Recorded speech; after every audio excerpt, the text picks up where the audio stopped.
The OldPreMeds podcast, session number 184.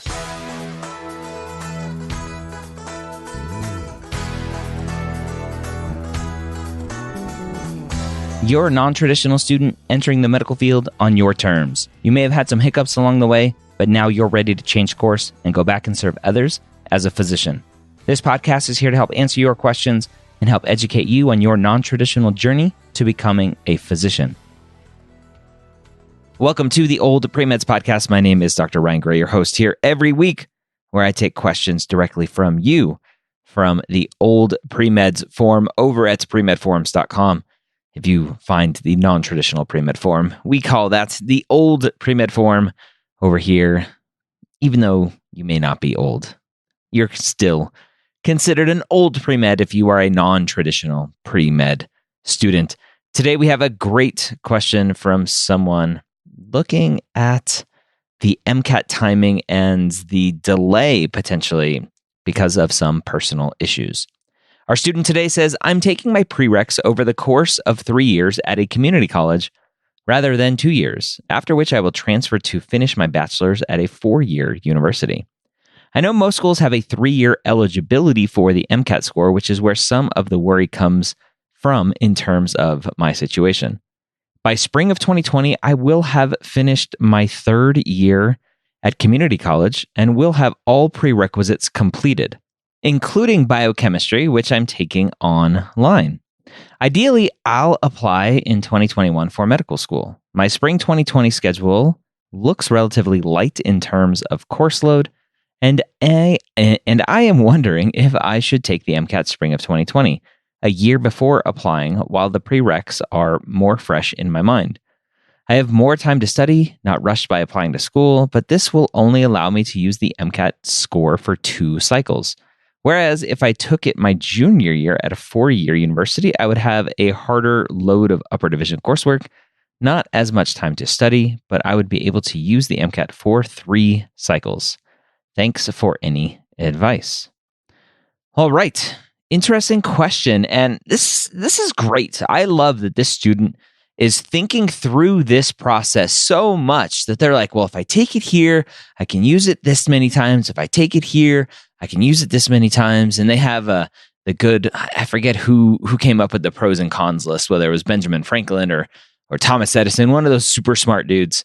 And this student has a pros and cons list of, okay, if I take it earlier, I will have less kind of conflict with classes, but here's the downside. I can only use it potentially for 2 cycles. And if I take it later, I'm going to have more challenges with coursework and other time commitments, but I can use it for 3 cycles. So let me tell you my thoughts on this.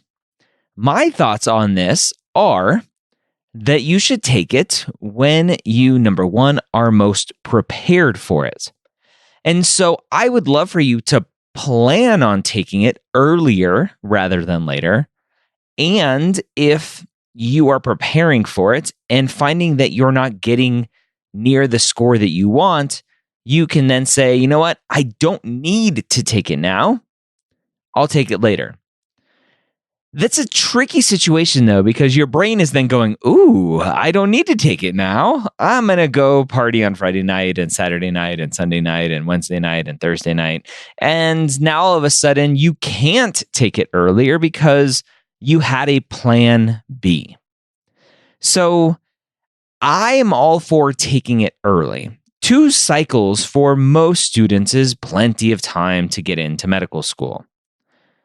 You may need 3 cycles if you're taking it later and you're bombarded with your other coursework from your 4-year university and you don't get a good MCAT score because you needed to do well in your classes. And so you might not get the score you want to be able to apply, and you're going to have to retake the MCAT anyway. So, number 1, take it when you are ready.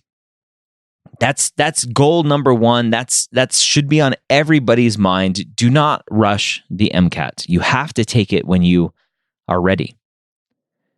I would plan on taking it early. And yes, the downside is that you can only use it for 2 cycles. But let me actually tell you something else.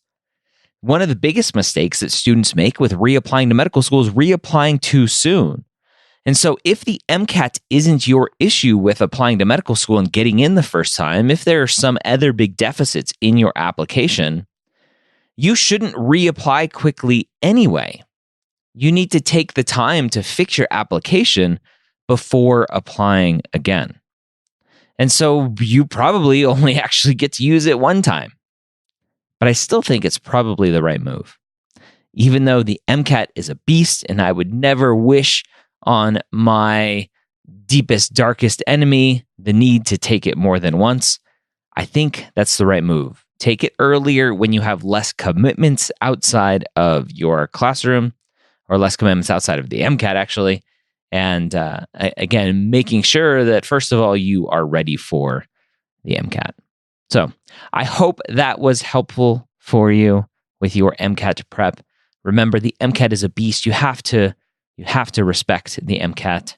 And if you need some help with the MCAT, go check out nextsteptestprep.com. Use the promo code MSHQ to save some money on their full-length exams, on their course, on tutoring, and much more.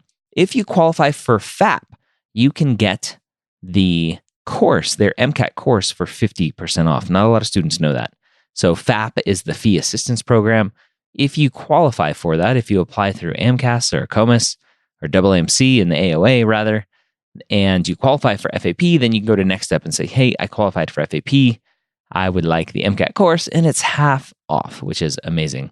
So again, nextsteptestprep.com. Use the promo code MSHQ to help you prepare for your MCATs. And don't forget to check out our free resources at MCATpodcast.com and MCATcarspodcast.com. We got you covered everywhere, all on the MedEd Media Network. Hope you have a great week. We'll see you next time.